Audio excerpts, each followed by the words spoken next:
un arquitecto emprendedor es 50% del talento y el oficio de la arquitectura y 50% comunicar y vender. ¿Sí? Tú puedes ser un excelente arquitecto, diseñador, inspirador y todo, pero si no sabes vender tu producto, eres uno más. Yo cuando contrato gente les digo desde el día uno, no te contraté para decirte qué hacer, te contraté para que tú me digas qué hacer, qué sigue, ¿sabes? El güey yo estar detrás de ti, diciéndote, oye, ¿cómo vas?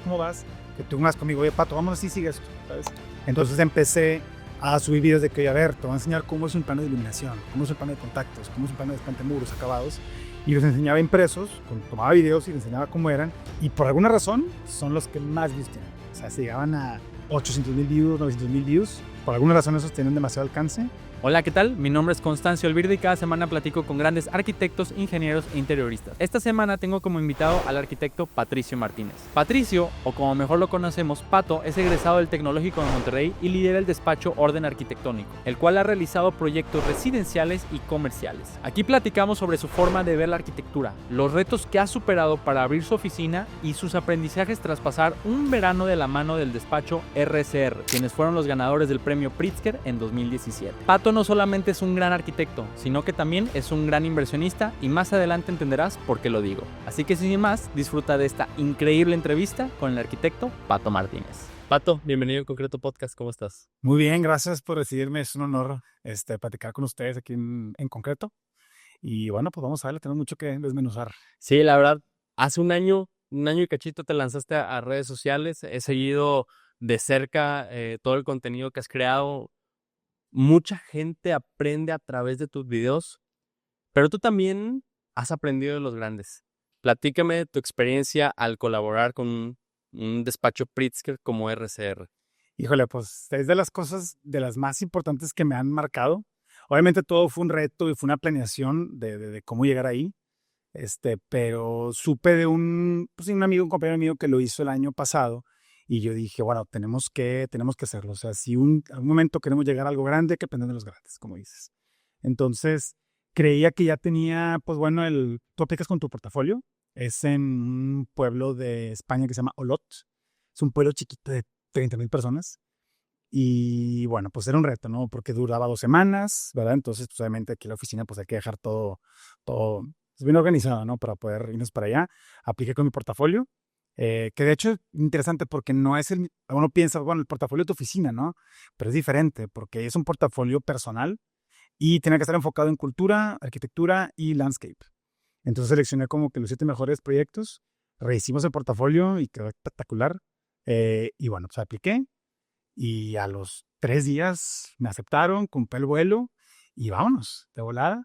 Y no, es que te platico, fue una experiencia increíble. Yo iba principalmente a 2 cosas. Una, obviamente, aprender de los grandes, ¿verdad? Y la segunda, que la que más me interesaba, quería saber qué estaba haciendo los arquitectos de otras partes del mundo. Porque aplican gente, pues ahora sí, de todo el mundo, ¿no? Desde Asia, Japón, Argentina, España. Me tocó en un grupo en español, entonces eran muchos españoles, argentinos, un italiano, uno de Estados Unidos y yo. Y nada más saber qué estaban haciendo los demás, la forma de pensar, porque a ver, tú cuando estás, no sé, platicando con tus amigos o quien sea, pues bueno, platica ese caso de arquitectura que hicieron el fin de semana pasado, pero ya entrar en tema y ver su forma de pensar, su forma de diseñar. Allá en Europa, por ejemplo, las carreras están enfocadas mucho en urbanismo y en como restauración de patrimonio, porque pues ya, Sí. pues, imagínate, son ciudades viejísimas. Y acá no, acá pues casi todo es desde cero, ¿verdad? Sobre todo aquí en Monterrey. Sé que, por ejemplo, en Ciudad de México sí tratan un poquito más eso, pero aquí en Monterrey es todo desde cero. Entonces, como que desde ahí empezamos como a entender cómo pensaba cada quien. Fueron 2 semanas muy intensas, más intensas de lo que pensé, la verdad. Pero bueno, ya estamos acostumbrados a eso, desde carrera, andar ahí bien mataditos. Y no, la verdad, increíble. Directamente con son RCR, Rafael, Carmen y Ramón, súper a toda madre, bien atentos, se acercaban contigo, platicaban, nos pusieron un tutor también muy bueno, se llama Mauro Turín, y pues te explicaban todo, o sea, desde cómo presentar, eso está bien cañón, o sea, obviamente a diseñar y todo, pero desde cómo presentar, cómo dialogar con un cliente, cómo sintetizar tus ideas para presentarlas, ¿verdad? Cómo vender. Y pues bueno, estuvo muy interesante y por ahí tengo el diploma, por ahí tengo los libros que compré, luego te los muestro, pero no, padrísimo, 2 semanas de mucho aprendizaje. ¿Qué tanto cambió tu forma de concebir, de tratar la arquitectura después de este workshop? Pues mira, algo que realmente sí le saqué mucho jugo y aprendí es el análisis del lugar y análisis del programa. Eso me encantó porque, a ver, el proceso de diseño pues, de cualquier arquitecto, pues tú sabes, ¿no? Pues reconocer el cliente, el análisis de sitio, el programa y demás, entonces, sacar el concepto y así. Pero acá sí me encantó cómo el análisis del lugar y análisis del programa, ¿ok? Decían análisis del lugar objetivo y subjetivo. Y análisis del programa objetivo y subjetivo. Objetivo, pues lo que es, ¿no? O sea, estás parado, el análisis objetivo del lugar, estás parado en un terreno, ¿no? Y el objetivo es, pues, dónde saliste por el sol, no sé, la orientación, la pendiente del terreno, la calle, el ruido, lo normal, lo objetivo, lo que está. Lo subjetivo es lo que sientes. Como que, ¿ok? ¿Y cómo desmenuzas eso? ¿Qué sientes, por ejemplo, si estás haciendo un proyecto de urbanismo? ¿Qué sientes cuando estás en esa calle? No, pues siento, no sé, miedo, inseguridad, ¿sí? Entonces empiezas como a desmenuzar, ese le digo yo, como a desmenuzar el lugar y nada más lo anotas y te lo juro que tu mente empieza a trabajar diferente. Y del programa era parecido. Programa objetivo, ¿no? Pues una casa. Tiene que tener 3 recámaras, no sé, 3 niveles, patio de servicio, jardín, lo que tú quieras, ¿no? Programa subjetivo del programa.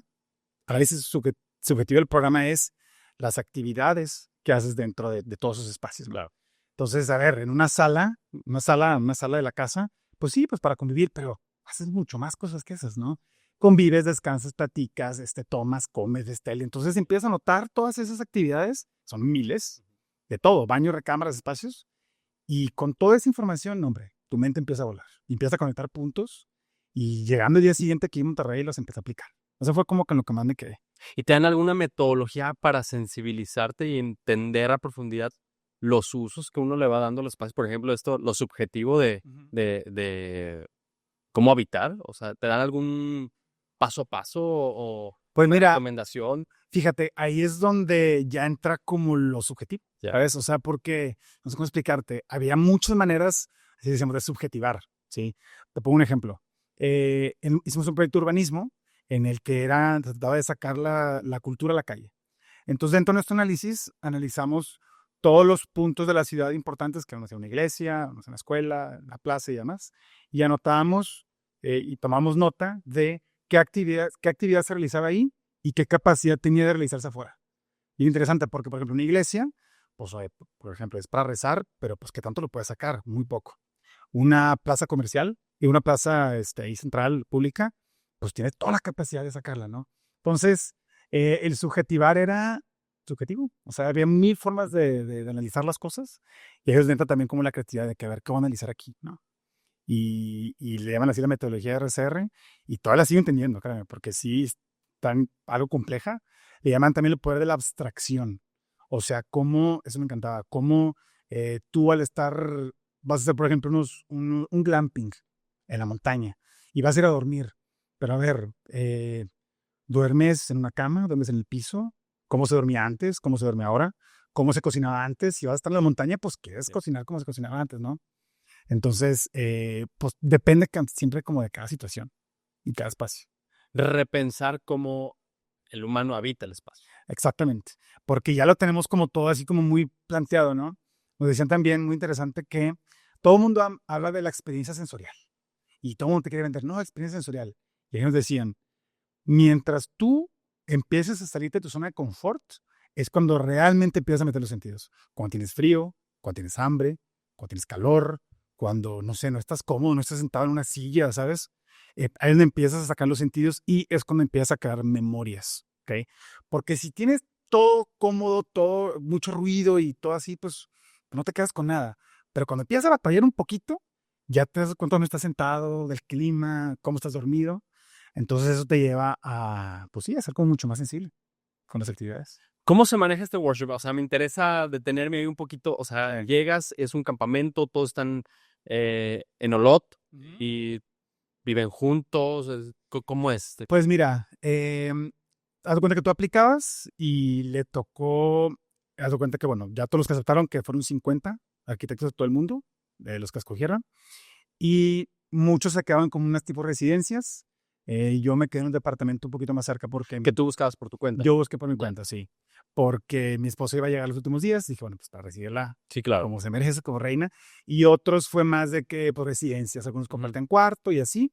Todo cerca, todo caminando, 100%. Es Europa y ahí es caminar para conocer la ciudad. Y era estar yendo. O sea, el programa, bien padre, lo otro te lo puedo enseñar, pero era las mañanas de 9 a 2 y en las tardes de 4 a 7. Y claro que se convirtió de 9 de la mañana a 4 de la mañana todos los días, ¿sí? Y pues era eso, ¿no? De repente llegó un punto en el que no sabía si comer o dormir. A mí iba a mi casa y decía, a ver, me echo una siesta, ¿cómo?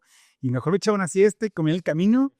Salir de tu zona de confort, ¿sabes? Entonces, desde esas cosas lo hacían pues, demasiado valioso y la verdad es que me quedo con todo. Estuvo muy, muy padre. ¿Cuál es el momento que más recuerdas de que con esto ya valió 100% la Sí. pena? Pues mira, yo creo que son dos cosas, pero obviamente todo el aprendizaje, pero te queda mucho con la convivencia con la gente. O sea, los after, o sea, después de las clases que nos íbamos a dar el rol, a platicar, y qué padre estar echándote unas chéves con amigos platicando arquitectura. Y bien profundo, y se para pichinita, no vas a acordarme. Pero era así estar como que dialogando y escuchando a los demás, pero pisteando, comiendo, caminando por las calles. Y de ahí aprendí bastante. Entonces, digo, como que del workshop me quedé con eso, pero siempre como de los after office y de estar con todos mis compañeros, que los quiero bastante, les mando un saludo a todos. Creo que ahí me di cuenta que lo que me estoy llevando, más que nada. ¿Qué tanta es la diferencia del arquitecto mexicano que tú viviste con el arquitecto de otras partes del mundo? El argentino, el italiano, el estadounidense. Pues mira, todos todos eran arquitectos a final de cuentas, todos muy inteligentes. O sea, eso sí me sorprendió. Siempre he dicho que si tú eres el más inteligente de la mesa, estás en la mesa equivocada. Entonces yo me sentaba y veía a todos en mi alrededor y decía, oye, pues todos son igual o mejores que yo. Entonces, de ahí saqué bastante. Noté en general que los de Europa, y fíjate que los argentinos también son ciudades viejas, países, digo, con ciudades más viejas, más antiguas, se clavaban mucho en, ¿cómo te explico? O sea, como que acá, voy a hablar un poquito de acabados. O sea, aquí ves los acabados que conoces, las piedras que son de la región y todo. Allá como que creaban los acabados. O sea, estábamos haciendo como una pavimentación para unas calles y pues que aquí pones adoquín, pones concreto. O sea, allá no, allá era de que, oye, ¿qué pasa si revolvemos el concreto con unos minerales de esta piedra y a la hora de ponerlo, depende del tamaño, se va a ver diferente? Ay, cabrón. Experimentaban más. Experimentaban un chorro, exactamente. ¿Qué más? Por ejemplo, ahí no, sus diseños eran como a ver, como era mucho urbanismo y así, eran como mucho más abstractos, ¿sabes? Aquí es muy puntual, es la casa, su forma y cómo funciona y así, ¿no? Allá sí era como mucho más abstracto, ¿verdad? Más como de ideología, pero sí complementabas un chorro, definitivamente. David. Bueno, también la preparación era muy diversa, o sea, desde el software que usaban, unos muy buenos para dibujar, híjole, conocí una amiga que se llama Valeria, y pintaba con acuarelas. Y pintaba increíble. Entonces, a ver, tú te vas a encargar las acuarelas y súper creativa, y otro güey que era bueno para Photoshop, tú para esto, otro para fotografía. Cada quien tiene como su especialidad. En mi equipo, que éramos 10. Y pues sí, tío, todos nos complementábamos. ¿Y cómo iban tomando los puestos dentro del equipo? Pues se fue dando, y como que uno decía de que vamos a un güey, tomar unas fotos increíbles, el buen Bruno, y tomaba las fotos súper padres y las poníamos en la presentación. Otro, Guillem, pues era buenísimo le llaman ellos el grafismo. Era el director de grafismo. A ver, ¿cómo va a ser todos nuestros renders, todos nuestros gráficos? Al tema digital. Sí. Eso lo llaman grafismo. Grafismo, ajá, todo lo que es, pues. Sí, lo gráfico. Gráficos, sí, ajá. Otros eran buenos para AutoCAD, otros buenos para modelar, otros para pintar, otros muy buenos también para explicar. Nos tocó la fortuna de tener 2 compañeros de Olot en nuestro equipo. Entonces estuvo muy padre porque pues sí, conocer la ciudad como te tropicalizaba. Con locales cambia todo, ¿no? Entonces como que solitos se fueron dando los puestos, y ahí nos fuimos complementando. Haremos 5 equipos, digo, de 10 cada uno. A 2 nos tocó el de Olot, que era una regeneración urbana, y a otros 3 les tocó una intervención en la Sagrada Familia de Barcelona, de Gaudí. Al principio sí dije, híjole, me hubiera gustado que me hubiera tocado ahí, porque me encanta Gaudí, la verdad, sí. Amo su trabajo y cómo piensa. Y los llevaban a la Sagrada Familia, y imagínate con los arquitectos de RCR, llegar a la Sagrada Familia, desmenuzarla toda, desmenuzar a Gaudí días, no, pues estuvo increíble, ¿no? Entonces digo, cada quien le tocó proyectos diferentes. Me terminó gustando más que me ha tocado LOT porque me tocó un grupo muy capaz y también nuestro tutor que nos la dirigía también muy bueno. Entonces en general, no, súper contento con lo que nos tocó. Oye, ahora quiero dar 3, 4 pasos atrás. Ujú. Y a mí me interesa conocer cómo descubriste que tu vocación era la arquitectura. Buena pregunta. Vamos a empezar. Yo vengo de una familia de constructores. Mi papá es ingeniero civil. Lleva 40 años haciendo casas, toda la vida. Entonces, de chiquito siempre era mucho ir los domingos, ¿no? Ir los domingos a ver la obra, ¿no? Desde ahí casi te picas con un clavo y aguas y agáchate, caminar por la cimbra. Entonces, desde ahí ya te das cuenta cómo estaba la cosa. Mi hermano Sebastián, que él es ingeniero civil, pues también nos sacamos 1 año y medio, entonces de chiquito, ¿no? Correteando por la obra. En verano mi papá nos ponía, pues fíjate, ya a los niños a hacer algo, nos ponía a enderezar clavos. Nos daban un masito y los clavos viejos doblados, pues a enderezarlos, ¿no? A enderezarlos, a picar piedra también literalmente porque eran terrenos con mucha pendiente y pues estaban con la rompedora y nosotros así con un masito, pum, pum, pum, pum, pum, nos pegamos el dedo, pero pues desde ahí, ¿no? Y ya avanzó la cosa, ya entré a prepa y luego a carrera. Y yo cuando entré a carrera estaba viendo qué quería hacer. Desde chiquito sí fui mucho de creatividad. O sea, era mucho de ver Art Attack. Sí, claro. Art Attack. Literal, o sea, en verano era de que estar en las mañanas viendo Art Attack. Cada que acababa el episodio, yo me iba a mi cuarto y lo que veía el episodio me ponía a hacer. Sí. Mamá, necesito un globo, necesito periódico para hacer el engrudo, necesito resistol. Y me ponía a hacer un chorro de cosas. Y desde ahí me daba cuenta, también me gustaba mucho dibujar. A mi hermano también dibujábamos mucho. Desde Dragon Ball, Pokémon, y vendíamos los dibujos y era mucho dibujo. Y luego ya se ve que yo iba a ir para la arquitectura, también me gustaba ingeniería civil, también me gustaba medicina. Siempre dicen que hay algo entre los médicos y los arquitectos, no sé por qué. No sé, yo definitivamente no veo ninguna relación. Como que un doctor me dijo, creo que tiene que ver como con la anatomía del cuerpo humano con la de una obra, Ajá. ¿sabes? Sí. Ya ahorita platicamos de eso, ¿no? Pero Agustín Landa, que es otro de mis profesores que me marcó bastante en el TEC, en su escuela de taller vertical y cátedra blanca, platicaba como de lo que decía Friendly Wright de if the whole is to be organic, o sea, que las partes hacen el todo y el todo hacen las partes. Entonces él decía, a ver, una obra tiene que ser como un cuerpo humano, o sea, Claro. tiene que estar conectado, si le quitas el brazo ya no jala, si le quitas el corazón ya no jala, la columna vertebral, ¿sabes? Entonces yo creo que tiene que ver con lo de la medicina. Pero bueno, por medicina pues ya no me fui por ahí. Y bueno, algo muy chistoso, ya estaba yo más o menos como tomando decisión. Yo estaba viendo la película de El Señor de los Anillos. Sí. Sí, soy fan. Y no sé por qué, estaba yo en mi casa viéndola y las escenas en Rivendell, cuando están con los elfos y los hobbits y así, ahí vi cómo, a ver, es algo muy, muy sonso, ¿no? Pero vi cómo el paisajismo se juntaba con la arquitectura y las cascadas y el sol y las cúpulas, obviamente muy clásico, lo que tú quieras, ¿no? Pero ahí me di cuenta que, pues qué padre, ¿no? Los puentes que cruzaban, los paisajes, cómo integrar todo esto. A ver, era un niño, tenía 16 años y dije, quiero hacer eso. Quiero hacer eso. Ya lo empecé a desmenuzar un poquito, empecé a ver libros, fui a ferias de carreras y dije, por aquí es. ¿Y cómo te fue ya que entraste a arquitectura? Increíble. O sea, tuve la oportunidad, gracias a mis papás, de estar en el TEC de Monterrey, aquí en Monterrey, y te puedo decir que la exprimí todo lo que pude. O sea, yo sé que hay gente que entra y pues se la lleva y pues para palomear y es válido, ¿no? Yo sí la exprimí todo lo que pude. Desde el día 1 me metí a las clases que más iba a aprender. El TEC tenía como estas cátedras que era como que involucraban empresas externas y te dan una cátedra de un semestre, ¿no? Entonces me tocó estar en cátedra Orange, cátedra Scala, cátedra Legorreta, que era de urbanismo, cátedra Blanca, que era la de Agustín Landa, que la patrocinaba Cemex.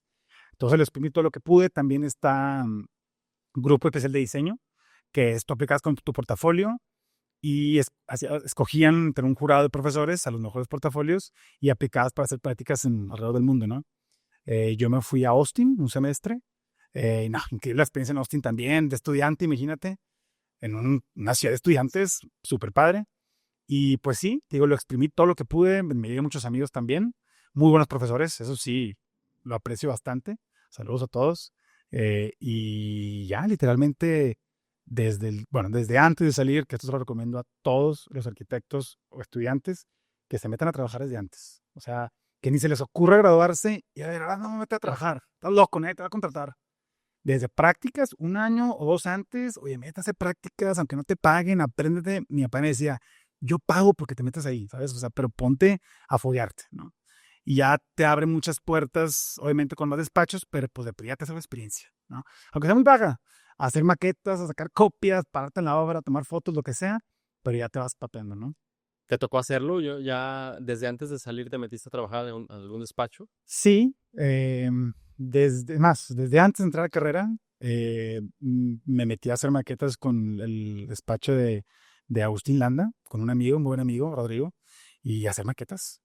A ver, me acuerdo que llegué, bueno, aquí está el planito, aquí está el cartón, el gris pardo, y pues se mete esta maqueta y yo, a ver, tenés 16 y no sabes nada. Y me explicaron y pues hice mis primeras maquetas, por ahí tengo las fotos, me pagaron 500 pesos y los tengo guardados. Por alguna razón guardé los 500 pesos ¿A con poco? un sticker que dice Patricio, te lo juro, ahí lo tengo, mis primeros 500 pesos, luego te los diseño. Pero fue muy, muy, muy, muy básico, ¿no? Y luego ya después, como un año antes de graduarme, trabajé con Alejandro Andere, un arquitecto, que era él nada más, estaba emprendiendo, y ahí me enseñó, muy bueno, o sea, me enseñó a hacer ejecutivos, pagos ejecutivos, de diseño, de optimización de espacios. Él trabajaba para una desarrolladora, entonces era mucho de optimizar espacios, ¿no? Diseños como muy vendibles, ¿sabes? Como para clientes, para venta, ¿no? Entonces tenía que ser como todo muy, así vaya, como muy estándar, ¿no? Y luego ya me gradué y me puse a trabajar con un amigo de su papá, Manuel y su papá, y nos fue muy bien. Fíjate, estaban haciendo casas grandes, o sea, casas de 500, 600, 800 metros, casas de alto valor económico, y desde el día uno, pues ponte a diseñarla, ¿no? Y pues ponte a investigar, y la verdad es que nos fue súper bien, y ya después ya emprendí. ¿Cómo fue pasar de esta etapa como emprendedor? ¿Cómo te fue? ¿A qué retos te enfrentaste? Pues mira, algo bien importante es que emprender nadie te enseña. Nadie, creo que eso está mal. O sea, en el TEC llevas clase de emprendedor que, bueno, hace 10 años, ¿verdad? No sé cómo está ahorita. Pero pues muy básico, ¿no? Y nadie te enseña. Te enseñas, aprendes equivocándote. Ya fue un muy buen amigo mío, Víctor, me dijo, oye, pues, bueno, es que yo desde que yo estudiaba, como que yo siempre empezaba a comunicar a la gente en redes sociales de que me encantaba arquitectura y que me encantaba el diseño. Ahí subías los renders, Todo de renders y, oye, analizaba la luz, la sombra, el reflejo y la gente, yo, pues este güey tiene 23, 2 años, pero pues le gusta, esa era la le encanta. Cargaba con la bandera de que me encantaba la arquitectura.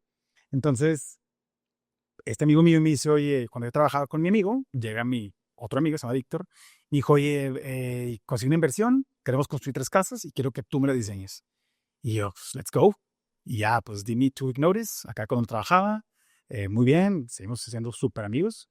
Y pues, literal, otro amigo también, se llama Alejandro, Alejandro Guajardo, él estaba abriendo como una oficina donde, y a ver, te voy a decir algo, de mis amigos, por alguna razón, no sé si somos 15, 14, somos emprendedores. No sé, por alguna razón, todos nos contagiamos. Y ese amigo, Con el mismo bicho, güey. sí, güey, o sea, no sé, como ese hambre, ¿no? Y Alejandro fue de que, oigan, pues renté una casa y voy a hacer varios cubiculitos, pues para que ya vayan entrando, pagamos renta, y ya está. Entonces se lo agradezco bastante, creo que fue como un buen punto de partida en mi cubiculito. Literalmente yo en mi computadora, que ni tenía, me la prestaron, y ya, pues empecé a diseñar. Te equivocas en el camino, o sea, me equivoqué muchas veces desde, pues tienes que aprender cómo sacar un permiso de construcción, cómo cotizar. De repente, oye, te pongo un ejemplo, tú pones tu cotización de tu proyecto y de repente, oye, pero también hay que hacer el plan oficial del permiso de construcción. Y oye, pues ni lo sé hacer, güey. Sí. ¿Sabes? ¿Y ese cómo se hace? ¿Cómo se hace? Párate en un municipio, que es otro tema, ¿sabes? Súper complicado y correcciones y ni lo cobré, ¿sabes? Y por supuesto que vas aprendiendo, ¿no? Entonces te tropiezas bastante, pero así aprendemos. No hay de otra, güey. Equivocándote. ¿Y cómo, a ver, es que cómo te animas a después vamos a montar una oficina de arquitectura? Es un reto, muchos les pasa por la cabeza, pero van pateando el balón, ¿no? O sea, O sea, para luego. ¿Qué tuvo que pasar para que decidieras hacerlo? O sea, decir, vamos a rentar esta casa, vamos a crecer el equipo. ¿Cuál fue el mayor reto al que te enfrentaste? Es bien importante como que al principio empiezas con un proyecto. Al principio hay que agarrar todo. Oye, una remodelación de un baño, un consultorio, lo que sea, hay que agarrar todo. No hay obra pequeña. No hay obra pequeña y pues no eres nadie. O sea, tienes que ganarte esa confianza de la gente. Bien importante. Entonces, para mí la clave, no sé dónde lo leí, pero dicen, no te preocupes porque tus clientes lleguen, preocúpate porque regresen, ¿ok? Ya sea tu mismo cliente o referenciándote con alguien más, ¿ok? Por eso te digo que el 95% de mis clientes son amigos o referidos, ¿sabes? Entonces, ya que tienes tu primer proyectito, por más pequeño y vago que sea un render, lo que sea, te va a pedir otro después. Y ese te va a recomendar con alguien más, y ese alguien más con 2 más. Y la realidad es que se hace como una bola de nieve, ¿no? Y que ya no para. Entonces, al principio era yo, y luego, pues ya nada más yo, ¿no? Entonces yo me preocupaba por yo comer, ¿verdad? Nada más. Y luego me cayó un proyecto un poquito más grande y dijo, no, un practicante. O sea, practicante, ¿no? Y luego después me cayó otro proyecto y necesito un interiorista. Y metí otra. Y luego de repente yo hacía muchas remodelaciones también. Que ahí, bueno, también hay que decirlo, en las remodelaciones hay mucho dinero. O sea, porque no tienes, para construir una casa desde cero, tú sabes, mucha planeación, permisos de construcción, te toma años, es un año o más. Sí, y la remodelación es... Así, la remodelación entras luego, bien rápido, no necesitas permiso, se cobra muy bien porque lo haces como arquitecto, entonces se cobra muy bien. Entonces yo hacía las remodelaciones, pero yo las hacía, las administraba y todo mientras tenía mi practicante en la oficinita, ¿no? Y luego después me cayó un buen proyecto en Estados Unidos, contraté a Salvador y a un crack, y a la cuenta que ya poquito a poquito le fui delegando la obra. Entonces, eso es bien importante como es saber delegar. Si no sabes delegar, no vas a crecer. Eso creo que es de lo principal que le digo a los arquitectos emprendedores, saber delegar y saber contratar talento. Te llegan, si tú buscas portafolios, o sea, para que gente aplique, te llegan 100 y pues ahora estás viendo, ¿no? Pero pues hay que contratar a la persona correcta. Entonces tú tienes que identificar pues lo positivo de cada uno o negativo también para contratar a la persona correcta. Entonces, saber delegar y saber convertirte en un buen contratador de talento. Ahí me quiero detener un poquito. ¿En qué te has fijado para hacer una buena contratación? Sí. Pues mira, obviamente depende del perfil que se esté buscando, pero si es alguien de obra, obviamente que tenga algo de experiencia, 100%. O sea, algo de experiencia porque en obra, tú sabes, es otro planeta. Te topas con muchas cosas. En obra tienes que saber dialogar desde el albañil hasta el desarrollador. Entonces, tu lenguaje tiene que ser muy extenso, saber cómo solucionar problemas, atacarlos. En la obra lo más importante es la proactividad. O sea, el solucionar problemas todo el tiempo, ¿no? Eso para mí es súper importante.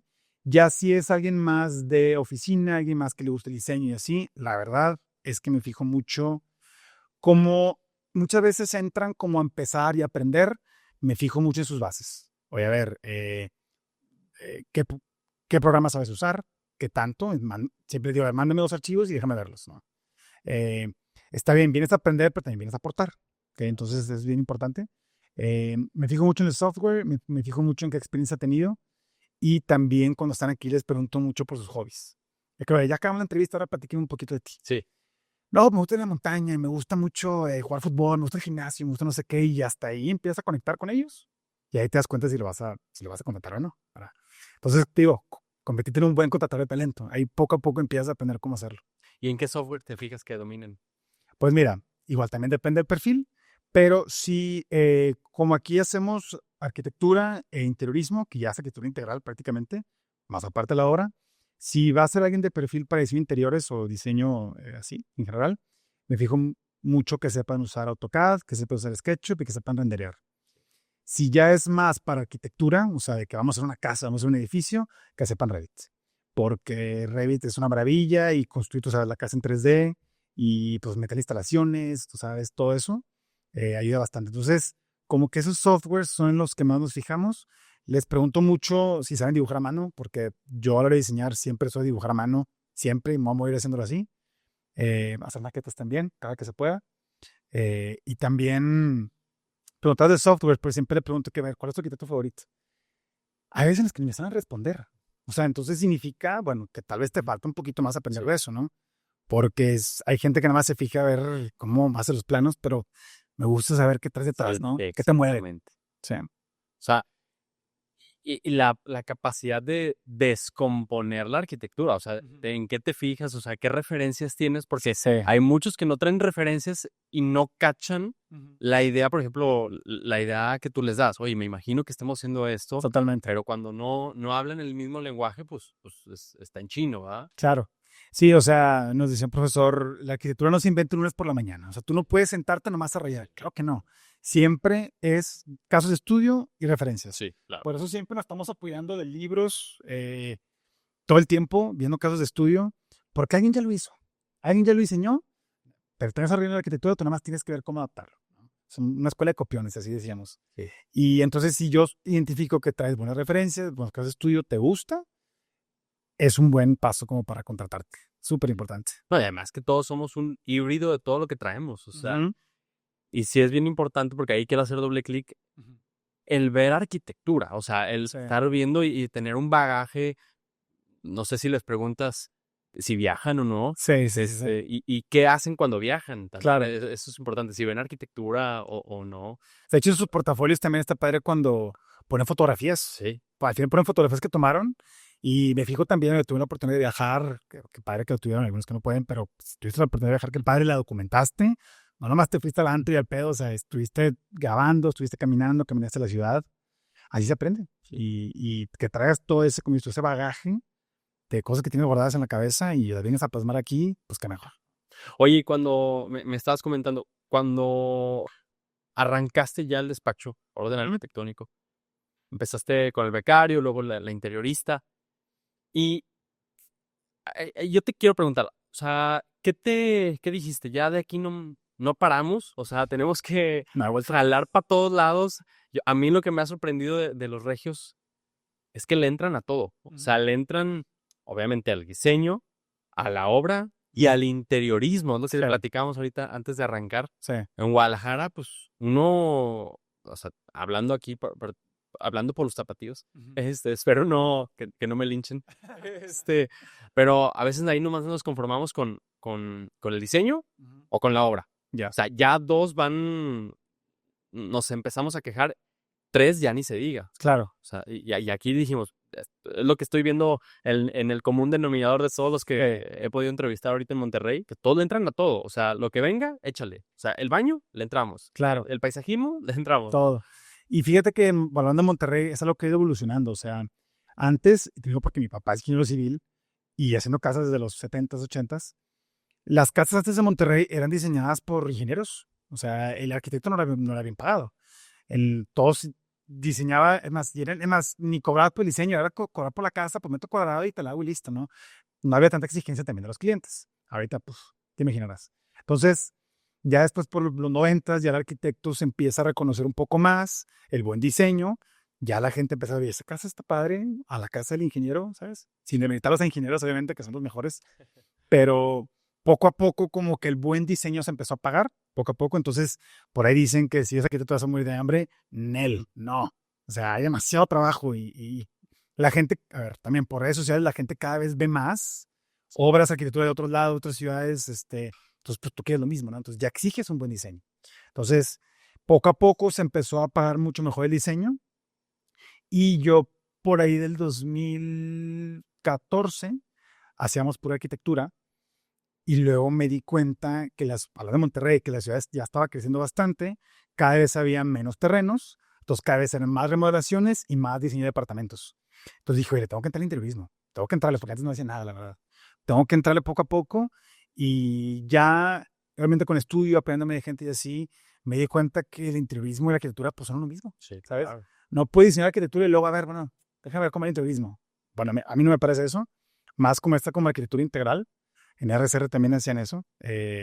Ni siquiera ni siquiera separaban interiorismo y arquitectura, era una sola entidad. ¿Pero el cliente te lo pide o tú se lo ofreces? Toca de los dos.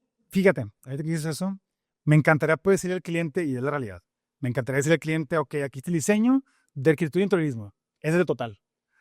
Pero no, ahorita lo tengo que separar en la cotización. Tengo que poner arquitectura, completo ejecutivo y diseño, y tengo que poner interiorismo por separado, cada uno con su precio, y ahí donde dicen, no le entro, no le entro. Ya. Ojalá que con el tiempo, que yo creo que para allá vamos, decir, este es el costo del proyecto integral, porque no le entro si no le interiorismo, ¿sabes? Entonces, es una evaluación que estamos haciendo, pero como dices tú, sí centrarle a todo. O sea, y luego ya que tienes el proyecto, pues ejecutarlo, que afortunadamente nos toca hacerlo todo, desde dibujarlo en la mano hasta poner el último block y entregar las llaves al cliente, ¿no? Entonces, pues sí, le entramos a todo aquí en Monterrey. Y en interiorismo, ¿le entras hasta qué punto? ¿Hasta la compra de todo el mobiliario? Sí. ¿Hasta la lámpara que va en el buró? ¿Le entran a todo? A todo. O sea, y fíjate, es otro mundo que también nos ha tocado aprender y fugarnos por ahí, pero desde diseñas el espacio, diseñas obviamente, ves lo que sientes, qué quieres hacer, cuál es la intención, ¿verdad? Después de la abstracción que platicábamos ahorita, diseñas el espacio y ya es diseñar el mobiliario, diseñar la iluminación, los candiles que vas a usar, los muebles que vas a poner, muebles sueltos, muebles fijos, diseño de cocina, closets. Y pues es un mundo. Diseñar una cocina y un closet, pues no es cualquier cosa. Si lo quieres hacer bien, ¿verdad? Entonces, es desde dibujarlo hasta. Nos tocó hacer también muchos Airbnbs, ¿sí? Aquí en Monterrey, en Estados Unidos y también en Puerto Vallarta. Puerto Vallarta remodelamos una casa gigante, 5. Entonces ahí era hasta el salero, güey. Hasta el servilletero le poníamos y como era una casa que se rentaba muy bien, tenía que estar muy bien curado, toda la decoración, todos los utensilios, y pues todo el equipamiento, ¿no? Entonces, pues es una gama muy grande, pero pues ya la sabemos abarcar y la verdad es que nos ve muy bien. De hecho, cuando hacíamos estos Airbnbs, entendí como esa línea delgada, tan curioso, esa línea delgada entre el mobiliario de buena calidad, pero barato, pero de batalla. Entonces, esa línea delgada la entendimos muy bien y pues no, hombre, hicimos demasiados precios de Airbnb hasta la fecha y te digo, de todo hemos hecho. Mencionabas que nadie te enseña a emprender. Ujú. ¿Cómo lo has ido aprendiendo tú? Pues mira, eh, obviamente equivocándote, o sea, no hay de otra, equivocándote, vas aprendiendo de los demás. Sí, sí, bueno, tuve la fortuna que digo que todos mis amigos emprendieron, entonces ahí, desde arquitectos hasta de todo, ¿no? Abogados y demás. Entonces de ahí preguntabas muy abiertamente, ¿cuánto cobras? Oye, ¿cómo vas? ¿Cómo estás al cliente? ¿Dónde lo recibes? ¿Estás haciendo en la oficina? ¿Vas a su casa? Eh, ¿Cómo cotizar? ¿Verdad? Entonces, por eso mismo ahorita en redes que estoy compartiendo mucho contenido de eso, de cómo emprender, porque nadie nos enseña. Cómo cotizas una obra, cómo cotizas un proyecto, cómo recibes al cliente, qué preguntas le tienes que hacer, cómo dirigir una junta, ¿verdad? Todo eso lo vas aprendiendo, te vas fogueando. Entonces, pues, todo ese tiempo que me tomó, de todos esos errores que me tomaron hacerlo, quiero ahorita compartírselo a toda mi gente, a la comunidad que estoy creando, pues para ahorrarles esos pasos, ¿no? Y hasta ahorita la verdad es que la gente lo ha apreciado mucho. Desde ahí me di cuenta que es un nicho muy importante en los arquitectos mexicanos. Insisto, nadie nos enseña a emprender. Entonces, pues toda esa experiencia que he tenido, pues predicarla, ¿no? Para lanzarte al ruedo, para emprender y para dirigir una oficina, necesitas consumir libros, cursos, Ujú. videos, podcasts que antes no consumías. Sí, definitivamente. ¿Qué libros te han ayudado a ti? Pues mira, me gusta mucho leer. O sea, yo tengo dos tipos de libros. Los libros de consulta, que son como los libros de arquitectura. O sea, todos estos de aquí, que yo estoy diseñando y a ver. Ahora, eso es bien importante. O sea, como arquitecto tienes que tener muy buena memoria porque estás diseñando algo y dices, a ver, ¿dónde vi este Claro. detalle? Y vengo aquí en mis libros y empiezo a ojear y a ver, me llevo estos libros y empiezo a ojear, ¿no? Entonces son como los libros de consulta, pero más para diseño. Y los libros de lectura. Yo toda mi vida leí novelas y hasta hace unos cuantos años dije, ya, o sea, ya no voy a leer novelas. Voy a leer puro de aprendizaje, ¿sabes? De educación personal y así. 3 libros, bueno, un libro que me gustó mucho es el de The Diary of a CEO de Steven Bartlett, Sí. que tiene un podcast británico, entrevista, fíjate una persona muy intelectual que entrevista a los mejores CEOs del mundo, pero desmenuza en un libro, aprendí bastante, que de hecho ahí la frase que te platicaba ahorita que me marcó hace menos de un año, que dice, You don't become a master because you're able to retain knowledge. You become a master when you're able to release it. Entonces, cualquiera puede ser bueno para retener información, pero para sacarla, para enseñarla, pues es otra cosa. Entonces, ese libro me encantó. Uno que se llama también The Almanac of Neil Ravikant. Uf, Sí. buenísimo. Y otro que me gustó mucho, que también lo recomiendo mucho para los emprendedores, se llama Trust and Inspire. Increíble, porque explica cómo antes, y hace mucho sentido, las empresas en el pasado, y ya de los corporativos en los 80s, era una metodología de trabajo que se llamaba Command and Control, en el que tú traías al empleado aquí y entrégame para mañana y lo traías muy agobiado, Command and Control, no, así detrás de él. Y pues imagínate ser un empleado con tu jefe aquí, pues ni ganas de trabajar. Entonces esta nueva metodología, que se llama Trust and Inspire, que la aplico aquí en mi oficina, es si tú al arquitecto o al empleado que tú tengas le confías lo que le estás pasando y lo inspiras a hacerlo, solito lo va a hacer y mejor que tú, ¿sí? Entonces, yo trato de hacer eso, o sea, de que, a ver, tú vas a hacer esto y vamos a hacerlo así y fíjate en esto, inspirarlo, confía en ti y arráncate, ¿no? Entonces ya mi jefe, tú como empleado o arquitecto empleado, es de que, oye, pues qué padre, mi jefe me lo está confiando, le tengo que quedar bien, se empodera, se inspira, y saca mucho mejores resultados. Entonces yo creo que esos 3 libros me marcaron bastante. También el de clásico, el de How to Win Friends and Influence People. Sí, claro. Basiquísimo, pero ahí te das cuenta de cosas tan sencillas de cómo tener un diálogo, cómo caerle bien a la gente, cómo tener una conversación, es cómo convencer a la gente, cómo negociar. Sí. Esos 4 libros, buenísimos. No, para sentarte con un cliente, yo creo que ese es el idóneo. Sí. O sea, uno tiene que hablar no sé, el 20%, creo, y que el cliente hable el otro 80%. ¿Cómo te ha ido con los clientes? O sea, ¿cómo has ido aprendiendo cómo llevar la conversación a la hora de que llega un cliente nuevo y te está buscando?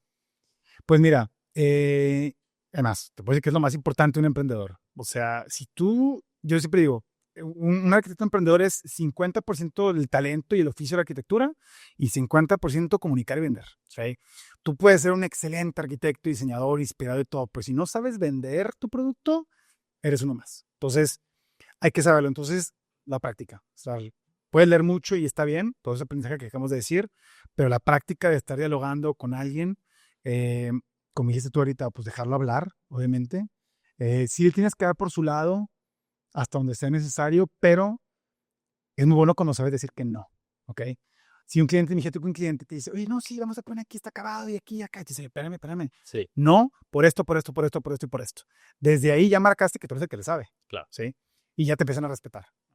Entonces, creo que esa como credibilidad que tú le das, la confianza que tú le das, es súper importante para que te dejen trabajar. Porque luego, tú sabes, el cliente a veces empieza a involucrar un chorro y lo tienes que respetar, ¿verdad?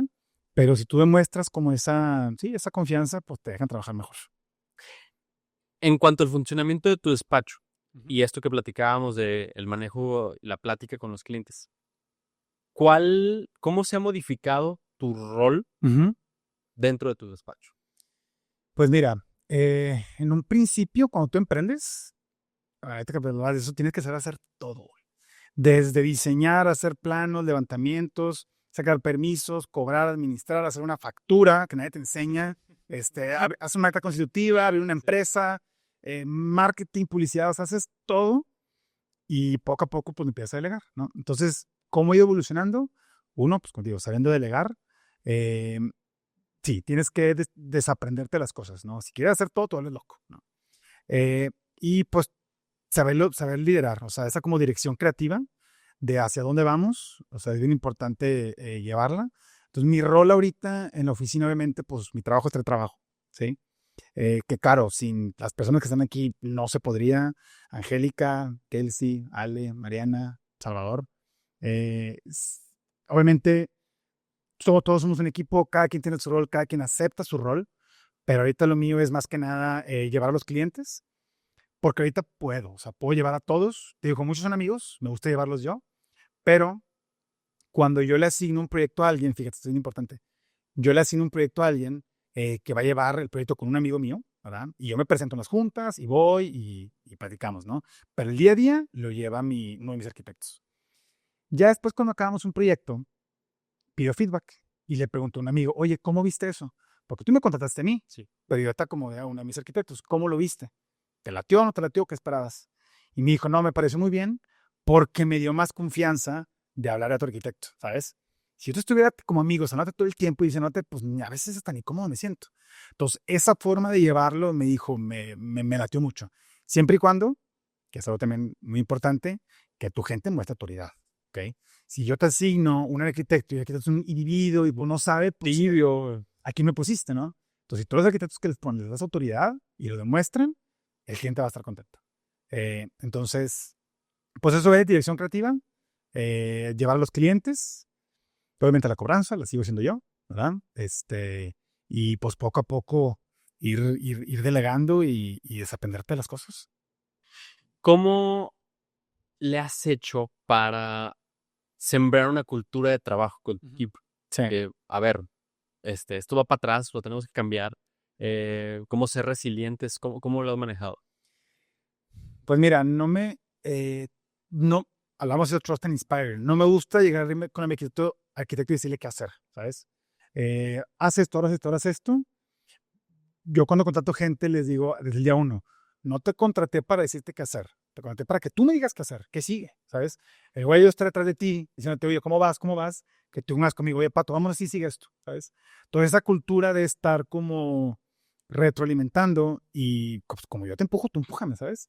Y ese diálogo, la verdad, nos ha llevado mucho. Obviamente contratando a la persona correcta, ¿verdad? Que sea proactivo y comprometido y responsable, pero es eso, o sea, dejarlos trabajar, ¿verdad? No estar detrás de ellos, acercarte, ¿cómo vas? Qué chido, se acercan conmigo, ¿sabes? Pero sí, dejarlos trabajar. Si estuviera atrás de ellos, nadie avanzaría. Y creo que es súper importante. ¿Te ha tocado hacer una mala contratación? Sí, sí. Todo me he equivocado. Fíjate, o sea, no es fácil contratar, pero es más difícil correr. O sea, hacer Completamente. correr a alguien es de lo más difícil. Me pongo o sea, es difícil, es la realidad. Porque luego yo no tengo un RH que lo haga, ¿sabes? Entonces, es súper, súper complicado. Porque muchas veces te toca, o sea, piensan que es por un tema personal, ¿no? No, para nada. Sí, o sea, bueno, afortunadamente no me ha tocado correr mucha gente. Me ha tocado que van cambiando y es normal, ¿no? Sí. Que se van a otro despacho, lo que tú quieras. No me ha tocado tanto, pero las pocas veces que lo he hecho, sí ha sido complicado. Pero te digo, no ha sido tanto. Ha sido todo muy orgánico. Y la gente que ha entrado, muchos han quedado, otros han ido cambiándose y cambiándose de ciudad. Pero sí ha sido bastante aprendizaje en eso también.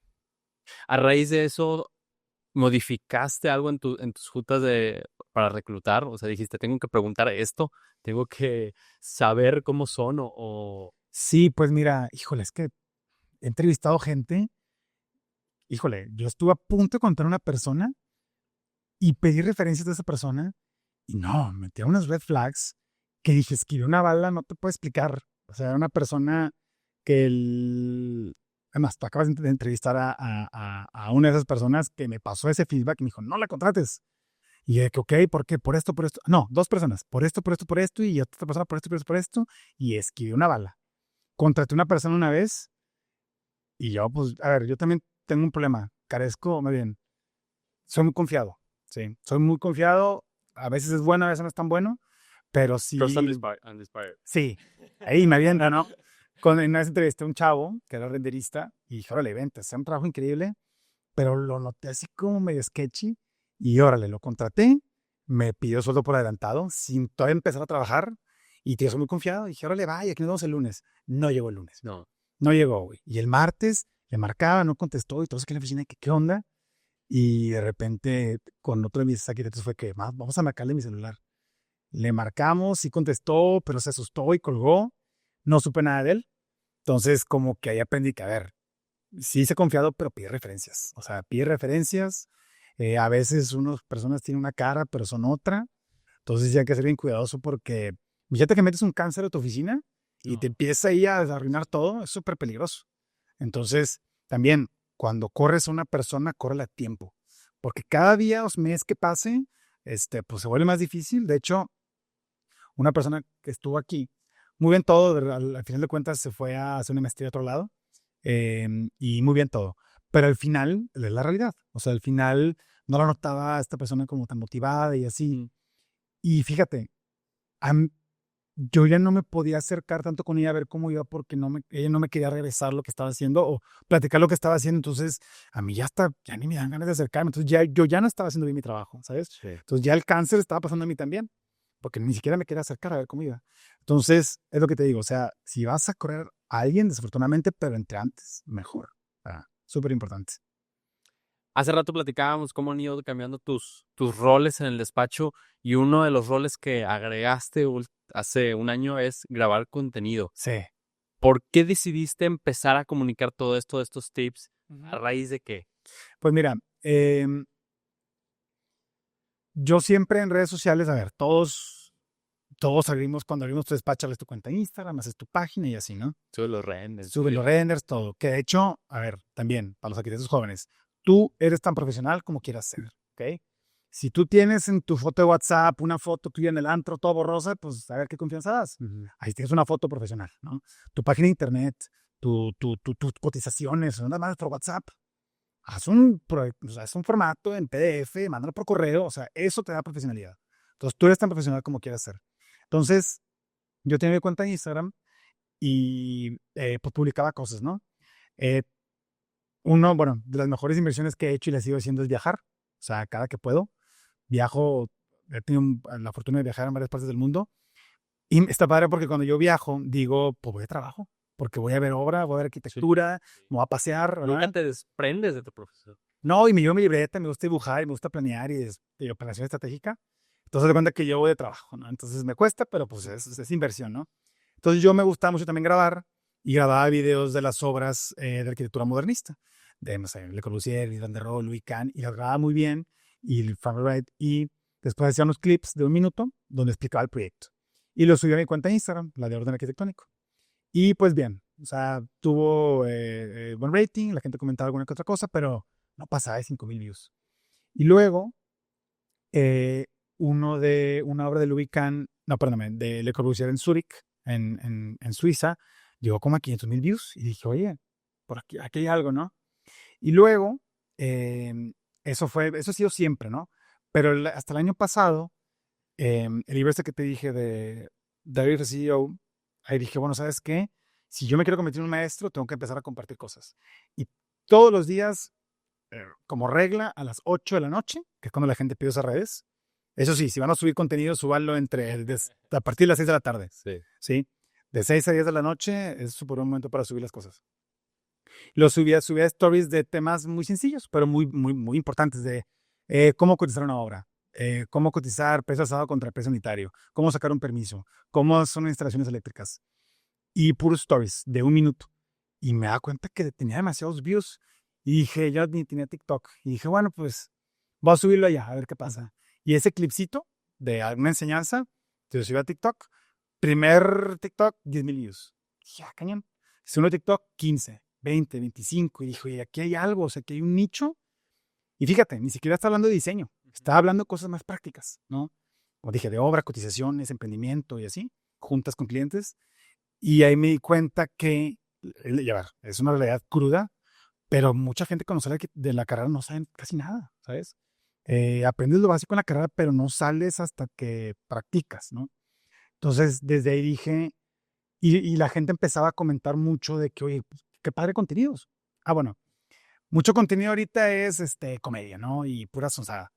Pero últimamente el algoritmo le está apuntando mucho a lo educativo, ¿verdad? Ya lo sabes. Entonces, como todos estos videos que yo subí eran muy educativos y rápidos y prácticos, la gente lo empezó a apreciar bastante.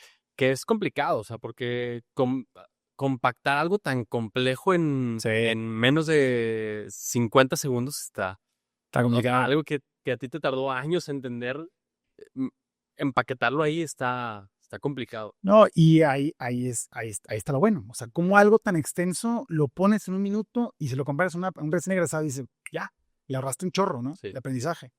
Entonces, sí ha sido mucho aprendizaje de ir haciendo prueba y error de cómo acaba el contenido. Después, creando contenido, aquí hacemos todos los proyectos ejecutivos residenciales y la verdad es que los hacemos muy bien, los hacemos en Revit. Entonces empecé a subir videos de que, a ver, te voy a enseñar cómo es un plano de iluminación, cómo es un plano de contactos, cómo es un plano de muros acabados, y los enseñaba impresos, tomaba videos y les enseñaba cómo eran, y no, hombre, también, se hicieron virales. Y luego también, fíjate, por alguna razón, yo subía videos de cálculos estructurales, y por alguna razón son los que más views tienen. O sea, se llegaban a 800,000 views, 900,000 views. Entonces, por alguna razón esos tienen demasiado alcance. Todos los de emprendimiento también bastante. Y los de los proyectos ejecutivos. Y ya después de ahí, pues dije, a ver, mi primer proyecto ejecutivo que hice fue porque alguien me enseñó y mis layers y poquito a poquito. Entonces dije, mejor a toda esta comunidad que estoy creando súper leal y súper, muy padre la comunidad. Y dije, bueno, pues ya todos creas esa credibilidad. Sí. Entonces dije, voy a empezar a compartir plantillas, o sea, plantillas de cotizaciones, de portafolios. Y luego después saqué unas plantillas premium de AutoCAD, de Revit, y se han movido muy bien. Lo agradecen bastante la gente. Y bueno, creo que es un paso que le ahorras a la gente. Está bien que lo descubras, ¿no? Pero de tener que tener una idita. Sí. Y la verdad es que pues vamos creciendo y la idea es pues seguir así. ¿Ha llegado un cliente a raíz de verte en TikTok, En en TikTok, Instagram? sí. Como te decía, el 95% de mis clientes son amigos o referidos. Y ese otro 5%, sí, o sea, han llegado por TikTok. Que yo dije, órale, o sea, ya me llegó un proyecto que es una casa que estamos diseñando. Es esto que está por allá. Y ya la vamos a construir. Entonces dices tú, todo este tiempo que le he dedicado, que a ver, no es fácil y no es para todos. O sea, le tienes que dedicar, yo le dedico como 2 horas al día, como entre 6 de la tarde y 8 de la noche. ¿En qué? ¿En bajar ideas? No, durante el día estoy medio sacando la idea, los voy apuntando y luego ya para grabarlo, Ya. editarlo, subirlo y ponerle todo, Es una friega. es un tiempo Sí, que le tienes que sí. dedicar. Pues digo, no es para cualquiera, tienes que dedicarle tiempo y constancia. Consistency is key. O sea, mientras tú lo hagas repetidamente vas a llegar a mucho. Entonces, es un side business. O sea, mi side business ya se está monetizando afortunadamente. Automaticé todo. También mi hermano se dedica a hacer automatizaciones de softwares y así para El empresas. ingeniero. No, él se dedica, hace gerencia de obra, Ajá. bodega y así. Tengo otro hermano que es ingeniero industrial y estuvo en ventas toda la vida en corporativos muy importantes y es experto para las ventas, entonces ya emprendió y está interesante, sacó como toda su automatización, que es lo de hoy, agentes AI y así. Entonces, bien padre porque me ayudó a automatizar todo. O sea, desde que un cliente se mete a mi página, compra el producto, es una ingeniería increíble. Sí. Se manda una página, se hace el cobro, se le manda su correo, ya lo aprendí a hacer, ya lo Sí. preparo todo yo. Entonces ya, es este como ingreso pasivo Claro. que se va generando y pues bueno, vamos por mucho más. Y la tirada es seguir con este contenido académico Sí. para llegar con los jóvenes arquitectos, o también la tirada es enfocarlo para que sea un canal de prospección con clientes. Pues mira, el porqué de que estoy haciendo todo, de por qué inicié a hacer todo esto es por lo que dije que pues nadie te enseña a hacerlo, nadie te enseña a emprender. Entonces, de ahí me nació como ayudar a todos estos arquitectos jóvenes y paralelamente, pues hice un negocio. Yo no tenía ni idea de que iba a ser un negocio. Entonces, mi intención sí, es seguir creciendo la comunidad con educación, o sea, con contenido educativo. Próximamente quiero empezar a hacer un contenido un poquito más público, o sea, presencial. O sea, ya me invitaron a un par de conferencias que voy a dar próximamente. Me ha tocado, pues, yo porque me moví, entrevistar a arquitectos importantes. Que dicen, Elías Rizzo, lo vi que... Elías Rizzo también, que pues ahí, o sea, picándole y llegué con él en la casa del TEC diseñada por él, lo entrevisté y padrísimo. Entonces, como que este canal de difusión me gusta más hacerlo presencial, ¿verdad? Obviamente se reproduce mucho mejor en línea, pero no sé, de conferencias, pláticas, entrevistas, creo que es un camino que me gustaría tomar y sin querer queriendo vas prospectando clientes, ¿verdad? Y generas credibilidad y confianza. Es bien importante. Los proyectos que te llegan, de repente ya te llegaron muchos, me imagino, ya muchos mensajes. ¿Cómo empiezas a clasificar cuál puede ser un buen cliente y cuál puede ser un, pues, alguien que nos va a estar preguntando, ¿no? Claro. Pues mira, ahí al principio pues había que filtrar todo. O sea, te llegan mensajes y a ver la realidad. O sea, si te buscan ahorita, o sea, si me busca alguien para hacer un proyecto muy pequeño, pues la verdad es que no me da. O sea, no me dan el tiempo. No el tiempo, pero cada cliente que tú metes a que trabaje contigo, lo vas a ver los siguientes 6 meses, sí o sí. Por más que es un proyecto de remodelación de un baño o su bar, lo vas a ver 6 meses. Entonces, te va a costear. Entonces, el filtro número 1, o sea, saber si tu cliente te va a salir bien, porque a fin de cuentas es un negocio, ¿ok? Nos encanta el arte y todo, pero tenemos que comer. Entonces, ver si su proyecto se encaja en el nivel que está tu oficina ahorita, ¿verdad? Es lo principal. Tienes que saber si te entiendes con él, O sea, ya que me contacten, le digo, ok, vente a la oficina. Desde ahí lo ves primero, le enseñas tu portafolio, le enseñas cómo trabaja, le enseñas ejemplos. Desde te das cuenta si te va a latir o no. Me ha tocado cotizarle a gente y pues no, deciden que no. Y digo, va la esquivada. Hay veces en las que no me latió el cliente y prefiero mejor no cotizarle y le digo, oye, pues no me da ahorita para eso. Porque si te vas a meter con un cliente, pues es dedicarle todo. Y terminan siendo amigos el 100% de las veces, pero desde el principio sí tienes que identificar si van a sumar a tu oficina. Y pues sí, que como viven contigo las mismas prácticas, o sea, obviamente que sean personas educadas, es obvio, ¿verdad? Pero pues que sí puedas dialogar bien con ellos, que sean de confianza. De repente, igual, empiezas a identificar, o sea, si es una persona que, ay, pues está medio rara, o no va a pagar, o se va a meter mucho, aguas con eso, o sea, se va a empezar a involucrar un chorro, y dices, ay, pues Sí. va a batallar, ¿no? Entonces, son cosas en las que te vas dando cuenta para ver si le entras o no. Cuando alguien tiene en la mira ir hacia lo grande, tiene que ir haciendo apuestas arriesgadas. Sí. ¿Cuáles son esas apuestas que has ido haciendo? Desde que emprendí, de las apuestas más grandes que he tenido es la realidad. Cuando vas contratando gente, porque dices, a ver, voy a contratar a una persona, le voy a pagar y no lo voy a contratar para que esté aquí un mes, 2 meses. Quiero que se meta y como él va a entrar conmigo, pues yo también tengo que comprometerme con él. Entonces ese riesgo de contratar a una persona y te vas a casar con él y van a crecer juntos es un riesgo importante. Ya cuando contratas al segundo, al tercero, al cuarto, al quinto, dices, ¿en qué me metí? Pero es una bola de nieve y es el drive, o sea, es lo que te impulsa de que pues, tengo que traer más trabajo pues para seguir con toda esta oficina y esta comunidad. Entonces, bueno, el contratar gente es un riesgo. El tener tu oficina también es la realidad. O sea, yo empecé en un cubiculito, y luego me fui uno un poquito más grande y luego digo, ahora voy a rentar para irme a este. Y es el mismo compromiso. Me voy a meter en un contrato de 1 o 2 años que me va a costar una lana, pero ya tengo mi oficina y ya recibo a la gente más profesional. Entonces, como que vas subiendo de nivel en todo, en la gente que contrates y en la oficina en la que estás, con los clientes que vas recibiendo. No es lo mismo recibir un cliente en un Starbucks, en un café, a recibir a tu oficina, ¿no? Entonces, son riesgos que tienes que tomar y mucho es ¿cómo se dice? Con la inercia que llevas, ¿sí? Hay veces en las que te das cuenta que, oye, tengo mucho trabajo, será momento de cambiar mi oficina, y es la inercia. Y la tomas, Sí. tomas el riesgo, de repente dices, ay, güey, pues está difícil, pero pues ahí vas, ¿no? La inercia es clave. Y tu capacidad de meterte en, pues no en el riesgo, pero dar ese paso, porque conozco muchas personas que me dicen, oye, eres muy aventado. Pues no sé si soy muy aventado, pero por ejemplo, cuando rentamos nosotros nuestra oficina, un monstruo de oficina, y dije, pues estoy preparado, no lo sé, pero hoy viendo hacia atrás digo, pues la carga se anda al burro. Claro, exactamente. O sea, la oportunidad hay que tomarla. Yo siempre digo, la buena suerte no existe, pero ¿verdad? La buena suerte es estar preparado cuando la oportunidad llega. ¿Ok? Pues si de repente tú ya ves que, oye, pues ya tengo trabajo suficiente, ya está la oportunidad para yo crecer de esta manera, pues le entras. Y la verdad es que si no te arriesgas, pues ahí te vas a Sí. estancar y no vas a crecer. Hay que tomar esos riesgos. Le invito a todos que lo hagan.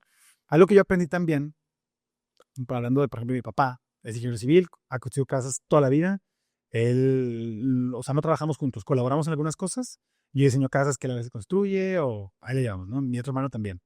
Entonces, pero mi papá, él, haz de cuenta que él, como un emprendedor, hacía todo. Cobranza, cliente, ir a comprar el material, ir a comprar el bulto de cemento que faltó, o sea, todo, todo, todo, todo. Y él, sí, su oficina estaba en la casa. Entonces, como que él nunca fue de contratar más gente. Y eso lo llevó, pues, nada más como a estar así, ¿no? Sí. Con sus proyectitos y todo muy bien, ¿no? Obviamente con altibajos. Pero, pues, yo ahí aprendí que yo no quería eso. Yo dije, no, al contrario, yo quiero crecer, quiero escalar, quiero más. Entonces, fue un aprendizaje de qué no hacer, porque yo no quería, yo lo quería de otra manera. Y, pues, fue lo que me llevó a crecer, escalar con eso. Apoyarte con gente, contratando gente, delegando, desaprendiéndote. Y pues es como lo que te lleva a crecer mucho más. Sí. ¿Tus próximas apuestas cuáles son? ¿Está en mente desarrollar? ¿Qué está en mente? Hemos hecho proyectos de todo, digo, desde diseño, la arquitectura, la construcción de casas, remodelaciones. Y ahorita, digo, hay varias oportunidades, pero hay una oportunidad que me interesa mucho. Platicamos de las remodelaciones. Tengo un amigo que tiene una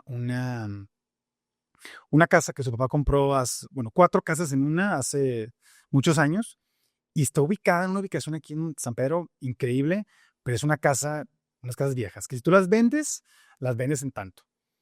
Pero si le metes tantito, las vendes al doble por la ubicación y porque ya está la casa, esa es la limitación. Afortunadamente el diseño de esas casas no es un diseño neoclásico, ¿sabes? De techos inclinados, no. Es un diseño como Estándar. moderno, pero viejo, ¿no? Es una casa de los 80s. Entonces, ahí donde me interesaría, oye, apórtame esa casa, yo me encargo de inyectar capital para yo remodelarlas, hacemos una estructura de capital y ahora sí cada quien, como se vayan vendiendo, vamos sacando dinero, ¿no? Entonces el cliente, eso es una oportunidad también para el cliente muy buena porque dice, a ver, yo ya pagué esta casa hace mucho, me costó tanto, la aporto, ya no tengo que meter dinero, me asocio con esta persona, él se encarga de todo, diseñarla, ejecutarla, venderla, o sea, promoción, todo, y voy a vender esa casa pues casi el doble de lo que la tenía. Entonces, ese desarrollo también me interesa bastante. También con mi hermano tengo también otras ideas, estamos por desarrollar también unas bodegas. Ya. Aquí en Monterrey la industria es muy importante, o sea, a las afueras de la ciudad, de ahorita y al poniente, sí es mucho de bodegas, ¿verdad? Que mi hermano, pues como es ingeniero civil, me dice, oye, para mí las bodegas lo haces al Sí. cubo y lo ves y lo rentas, ¿no? Sí, claro. No es meterte a hacer una casa con los clientes y hasta el detalle, ¿no? Entonces cada quien lo suyo. Pero para negocio, las bodegas aquí en Monterrey son buenísimas, ¿no? Platicaba ayer con Jorge González Mogas Ajá. de Alteo Capital, lo que me decía, o sea, nosotros sí está muy padre hacer casas de $1 millón, pero y pues no nos dedicamos a hacer casas, nos dedicamos a vender ladrillos, o sea, Claro. y ver con esa objetividad el negocio, y a raíz de eso se pusieron a hacer bodegas industriales también en Santa Catarina y en general Monterrey. Y pues lo que me dice, o sea, la ocupación que tienen las bodegas es sorprendente. 95% que tienen Sí. la ocupación de las bodegas, dices, ay, cabrón. Sí, ¿no? Y obviamente rentarlas, porque muchos son patrimoniales, la verdad, o sea, son para renta, pero también, o sea, es muy atractivo para que lo renta, pero también para el inversionista. Es un inversionista que va a inyectar, por un ejemplo, 10 millones de pesos para hacer una casa, 10 millones de pesos para rentarla y meterte con un No, notero exigente o así, hacer una bodega y sí, que se mueva mucho sí. más fácil. Entonces, para quien invierte, pues obviamente es mucho más líquido y mucho más fácil, ¿no? Sí. Más atractivo.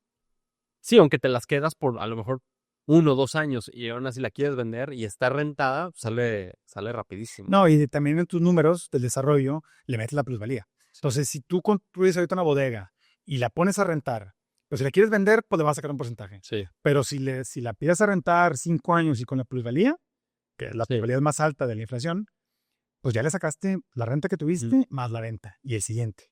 Vas sacando tickets y les vas dando la vuelta.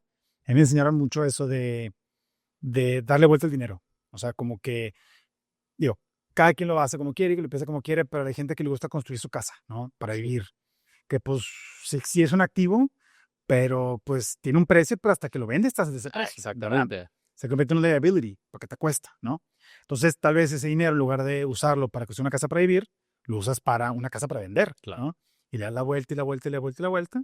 Puedes seguir rentando toda la vida, pero es más lo que estás sacando de las ventas que la renta que estás pagando, ¿sabes? Entonces, digo, siempre esa cuestión de rentar o comprar.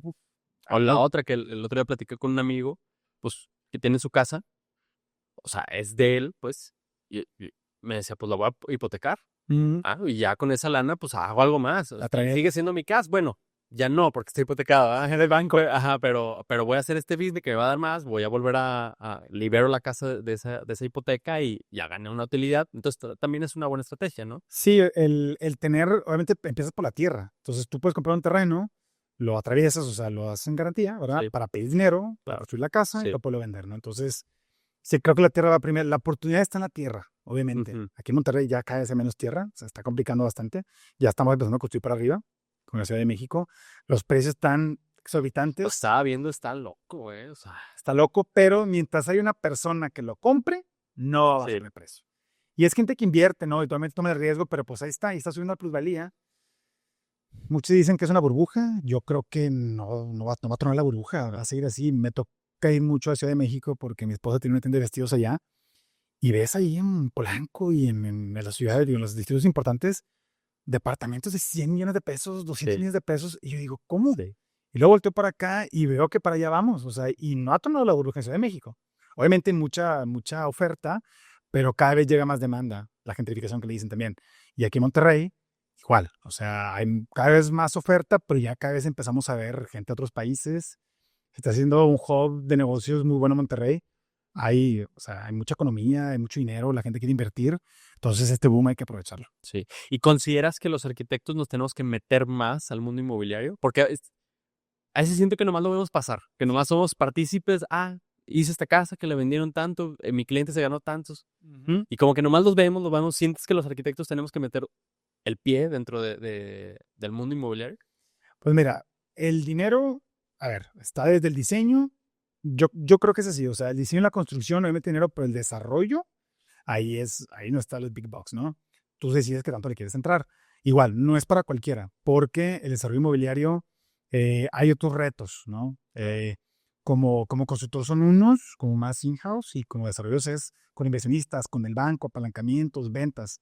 Entonces, eh, obviamente el objetivo, no, el mío personal, que ya vale, llevamos mes desarrollando. Sí. Porque lo padre es cuando tú desarrollas tus propios proyectos, ¿verdad? Entonces ya vas creando esta confianza, esta credibilidad. Y luego, fíjate, ni siquiera tienes que tener el capital para comprar el terreno. Te apalancas. O que alguien te lo aporte. Sí. Entonces, y además, si gente te levanta la mano y yo tengo este terreno, no sé qué hacer con él, tráetelo, Claro. aquí te decimos cómo hacerlo. Mi hermano está casado con Babi, que ella es ingeniería financiera, es arquitecta, también el TEC. Es muy brillante y es una ingeniería financiera en el desarrollo inmobiliario que no cualquiera lo sabe hacer. Entonces, todo ese tema de apalancamientos, todas esas finanzas, las curvas, retornos de inversión, todo eso, lo sabe perfectamente. Entonces, como que vas agarrando equipo, Ya. ¿no? O sea, y entre todos, la idea es, pues, poco a poco empezar desarrollando. Ya tenemos otros proyectitos y al final de cuentas, a ver, volvámonos al principio. A mí me encanta diseñar. O sea, Sí. yo siempre digo así, yo puedo morirme diseñando casas y atender a mis clientes. Entonces, si yo hago mis propios desarrollos, puedo diseñar mis propias casas con mi visión, venderlas, ¿verdad? Darles vueltas, o edificios, o bodegas, lo que sea, pero ya haces tus propios desarrollos, ¿no? Con gente que confía en ti, con tickets de gente que invirtió en ti y le da buenos retornos y pues una bola de nieve, ¿no? Que se va creando. Pato, ¿cómo se ven las primeras 2 horas de tu día? Pues mira, me despierto como a las 7 de la mañana. Es mi esposa y yo, y tenemos un perrito, el buen Poncho, y es bien activo. Entonces, desde que nos despertamos, vamos al gimnasio cada quien, sacamos a pasear a Poncho, pero bueno, como emprendedor, desde las 7 de la mañana ya estás contestando mensajes, viendo qué va a hacer cada quien, respondiendo lo de ayer. Yo soy mucho em, antes de dormir, agarro mi celular y me pongo a anotar mis pendientes del siguiente día, porque si no, no puedo dormir. Sí. Porque creemos que tenemos buena memoria, pero si no notas se te va a ir, ¿no? Entonces, anoto todo lo del siguiente día. Entonces, para poder dormir, ¿no? También durante la noche, a ver, por alguna razón, yo personalmente, mi momento creativo llega en la noche. Sí. Llega en la noche, cuando ya es un silencio en tu casa. Tengo el libro que lo recomiendo mucho, el de The Way of Being, de Rick Rubin. Genial ese libro. Es un productor de música que hizo los discos de Red Hot Chili Peppers, Metallica, entre otros. Entonces imagínate que llega una banda contigo, una banda mundial con demasiado discos vendidos, a producir un disco contigo, y cómo les mantienen la creatividad a estas personas, ¿no? Entonces te explica cómo ser creativo, ¿no? Entonces uno de ellos es el silencio. O sea, cuando tú limpias tu mente, permites que empiecen a entrar pues estas ideas. Entonces yo por eso tengo mi celular siempre con la plumita, porque en la noche se me ocurre una idea de algo de diseño, ¿no? De que, a ver, la casa estructural, mira, y el techo va a ser así, la entrada de luz va a entrar así, la atmósfera va a ser esta, y si no la dibujo, se me va la idea. Entonces, la creatividad te tiene que encontrar lúcido, pues, para que entre, ¿no? La puedas dibujar. Entonces, ya el siguiente día veo mis notas y ya la reproduzco aquí en la oficina. Me gusta mucho también invertir. Entonces, yo todas las mañanas que la bolsa, el stock market, la bolsa de valores americana abre a las 7:30 de la mañana de aquí. Entonces me gusta desde antes, como ver mis posiciones en las que voy a entrar. Me piqué y lo hago mucho y me ¿En qué encanta. sentido? Ahorita, obviamente, están las acciones del Hypergrowth, Sí. que son las que están ahorita como escalando mucho y las que son un poco más estables. Entonces, tengo mi portafolio como bien distribuido, pero me está gustando mucho el AI boom. O sea, que esto lo aprendí y es bien importante, como la inteligencia artificial, sí, pues OpenAI y Microsoft y Google y todos ellos hacen como el sistema para pasárselo a la gente, pero lo que hay detrás, que son los chips, Nvidia. los chips, los generadores de energía nuclear Claro. para mover esos chips. Entonces tú empiezas a investigar cuáles son esas empresas que agarran esos deals, ¿verdad? Por ejemplo, ayer OpenAI hizo un deal con AMD para comprar los chips y ¡pum! 25%. Entonces, desde antes tú ya vas analizando cuáles son las que les van a dar. Y le inviertes a ¿no? AMD. Y le inviertes a AMD, entre otras. Entonces, tío, ahorita es mucho como la energía, los chips y ya los sistemas. Entonces, estos son los de hypergrowth, los Sí. que van a subir bastante y los que son acá un poco más estables. Y afortunadamente, los años que llevo haciendo, pues ha sido en verde. Sí. ¿Ya haces compraventa diaria? No. Desde que empecé dije, a ver, no le sé. Sí. El day trading, o sea, a diario, es para los que le saben y tiene que ser mucho dinero, es demasiado volátil, demasiado riesgo. Yo dije, como no le sé, voy a investigar lo que sé y los voy a dejar crecer. Porque al final de cuentas, siempre va para arriba. Y sí hay altibajos, ¿verdad? Pero siempre va para arriba. Entonces, si tú eres muy paciente, que es mi mayor virtud, la paciencia, pues déjalo ser, ¿no? Y va a crecer, criptomonedas también. Entonces, pues le entré a Bitcoin desde el 2014. ¿A poco? Sí. Muchos errores también, porque creías que ya estabas y vendías una parte, ¿verdad? Pero otras no tanto. No. Sí, no, pero mucha parte sí mantuve. Entonces, criptomonedas también. Entonces, bueno, hablemos un poquito de eso, como una diversificación, ¿no? De tu portafolio. O sea, yo tengo desde criptomonedas, tengo en la bolsa de valores, tengo unos seguros también de vida que te dan rendimiento. Sí. Tengo otras inversiones. Tuve la oportunidad de comprar un terreno una vez por Playa del Carmen, una buena oportunidad. Otro terreno por acá pues tú fuiste a esa casa a la Huasteca, Sí. que es por Arteaga, para después hacer una cabaña y rentarla. Entonces, pues como tener diversificadas tus... Claro. Y luego también, siempre cuando compras, comprar en rojo. O sea, Sí. decía Warren Buffett, buy when there's blood on the streets. O sea, cuando ya hay desmadre, que hay recesiones, que todo está en rojo, ahí cómprale. No. Ahí es cuando hay que tener el flujo. Y ya cuando la gente anda con el FOMO de que ahorita Bitcoin subió, ya ahí vendes. Ahí vendes. Entonces siempre comprar en rojo y siempre vender en verde. Sí. La gente piensa que es al revés. ¿Pero vas vendiendo pequeñas posiciones cuando el mercado está en verde? Cuando, por ejemplo, ahorita que es septiembre, que es una época un poco más volátil, más en rojo, antes, pues vendí un poquito de utilidades. Sí. Ahí me contradije un poco porque dije que no iba a vender nada nunca, pero ya eran demasiadas utilidades. Dije, ¿sabes qué? Voy a sacar un poquito, me voy a quedar con cash, Sí. porque creo yo que posiblemente va a bajar un poco, ya que baje poco, pues así tener la posición para el trale, ¿no? Entonces, si ha sido una estrategia, todo eso es antes de las 7:30 de la mañana. Dije, sí. Y luego ya hasta en la noche, ya ves, eso sí, no me gusta meterme durante el día porque ahí no hago nada. No. Ya me pongo a trabajar pues desde tempranito, 9 de la mañana, voy a la obra, llego aquí con la gente, voy a comer en mi casa. Bueno, importante, si puedes, que tu oficina esté cerca de tu casa, que mi casa está aquí a 3 minutos. Entonces casi mi oficina es una extensión de mi casa, entonces Sí. puedo ir y venir muy fácil. Entonces ahí te das cuenta del tiempo que pasas en el tráfico, ¿sabes? Hay gente que se mete 1 hora, hora y media, ¿sabes? Entonces ese es tiempo que puedes dedicarle a tu familia, ¿no? Entonces siempre que se pueda, pues estar cerca de tu oficina. Y bueno, pues como en mi casa, me gusta mucho, soy mucho de leer y soy fanático de los deportes. O sea, me gusta mucho el fútbol americano, el béisbol. Soy un nerd para eso. Entonces, sí, es como mi ocio, ¿ok? Hay gente que le gusta ver series, no perder su tiempo, gameando, jugando, cada quien tendrá su ocio y es validísimo. Mi ocio es ver deportes. Algunos dicen, pues practícalo. Pues hago gimnasio y juego fútbol toda la vida, pero ahorita me da, o sea, de ocio, pues la verdad, ver deportes me encanta y planear mi siguiente viaje. Me encanta viajar también. ¿Cuál es el siguiente viaje que se... Ahorita, digo, la idea me gusta siempre hacerlos entre los viajes grandes, me gusta hacerlo entre mayo y agosto. En mayo y en agosto, porque, digo, no tengo hijos todavía. Entonces la gente con hijos viaja en verano, ¿no? Es high season, todo caro, todo lleno. Y yo, pues, ¿qué puedo? O viajo en mayo o viajo en agosto. Ya. Cuando ya está mucho más tranquilo. Mi esposa y yo somos mucho nos choca cuando está como crowded, o sea, que vas a lugares muy llenos, los detestamos. Entonces siempre vamos a los destinos que están un poquito más tranquilos a las mejores fechas. Y esa es la turisteada. La turisteada es caminar. Evitamos los tourist traps, ¿sabes? Los evitamos. Sí. Y lo recomiendo a todo el mundo evitar los tourist traps. Es mejor la vida local, ¿sabes? Caminarla, obviamente. Este año, bueno, pues fui al workshop de RSR en Sí. Olot, y luego nos fuimos a Ibiza, luego a Marruecos, y luego el sur de España, Sevilla y Granada. Conocí la Alhambra en Granada, increíble. Y creo que el siguiente año nos gustaría ir a Italia. Pues el amigo italiano que tuve en RSR en el workshop, el buen Ennio, mataba madre, me dijo de que no, vete a Italia, o sea, ve las cosas de Italia, pero el catch es que cuando vayas a las cosas de Italia, no te quedes en los hoteles, porque es a todo mundo.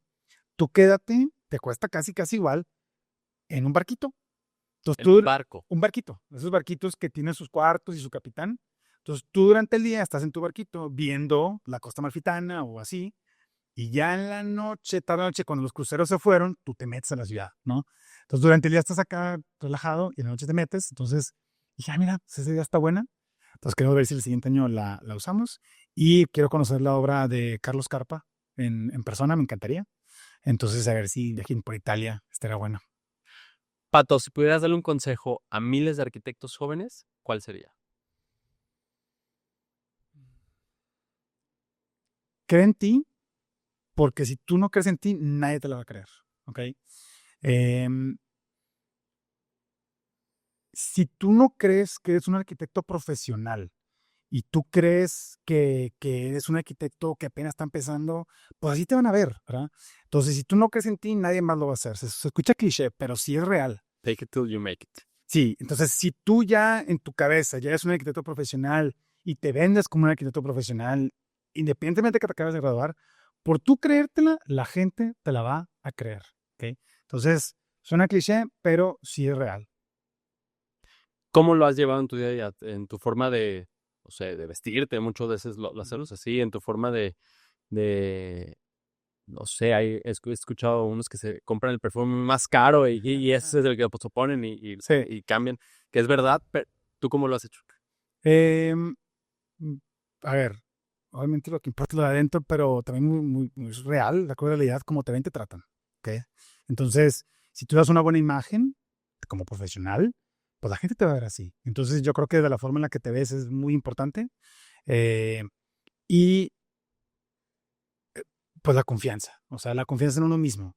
Insisto, si tú te presentas y tienes confianza en ti mismo, vas a propagar esa confianza en los demás y la gente va a confiar en ti. Entonces, la confianza se tarda mucho en lograr y es muy fácil perderla. Entonces, es algo que me enseñó mi papá, la honestidad y la disciplina. Entonces, si tú practicas esas dos cosas, pues te va a llevar a muchos lados, la gente va a seguir creyendo en ti, te va a caer más trabajo y vas a seguir creciendo y logrando tus objetivos. Pato, pues me ha encantado poder platicar contigo. La verdad me gusta mucho que haya perfiles como el tuyo creando contenido porque la gente allá afuera lo agradece, lo veo y eres un referente. ¿Algo más que quieras agregar? No, pues agradecerles bastante aquí al equipo de Concreto Podcast. Felicidades a ustedes también por lo que han estado logrando. Creo que me encanta escuchar estas historias como de éxito y el chiste es, pues sí, seguir inspirando a la gente, crear como esta comunidad, yo le llamo el gremio creativo, o sea, de seguir creciendo, apoyarnos entre todos. Sé que hay mucho hate ahorita en redes sociales que también te ayudan, ¿no? A ponerte en posición y que la gente te vea, pero creo que pues hay que propagar felicidad, paz. Entonces, pues qué bueno que estemos inspirando a todo eso y bueno, pues a seguirle dando.